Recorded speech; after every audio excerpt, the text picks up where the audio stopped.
১৯৬২ সালের পর চীন ও ভারতের মধ্যে ফের উত্তেজনা বৃদ্ধি পায়। তবে এবার যুদ্ধে অস্ত্রের বদলে কেন্দ্রবিন্দুতে রয়েছে পানি। তিব্বতের সিয়াং নদীতে বৃহৎ বাঁধ নির্মাণ করে চীন, যা নিয়ে উদ্বেগ বৃদ্ধি পায় ভারতের। বিশেষজ্ঞদের মতে এ প্রকল্পে ভারতের উত্তর পূর্বাঞ্চল এবং বাংলাদেশে মারাত্মক ক্ষতির মুখে পড়তে পারে। তিব্বতের স্থানীয়দের কাছে সিয়াং নদী এরলুং জাবলুং নামে পরিচিত।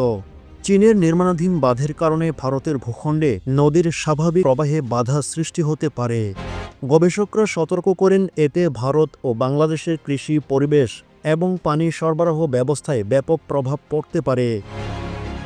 ভারতও এর পাল্টা পদক্ষেপ হিসেবে সিয়াং নদীতে নিজস্ব বাঁধ নির্মাণের পরিকল্পনা করে। মোদি প্রশাসনের এই সিদ্ধান্ত পরিস্থিতিকে আরও জটিল করে তোলে। গবেষক বি.আর. পিকক বলেন, চীন যখন নদীর উপর বাঁধ নির্মাণ করে তা প্রতিবেশী দেশগুলোর জন্য উদ্বেগের কারণ হয়ে দাঁড়ায়। এখন ভারত একই পথে হাঁটে।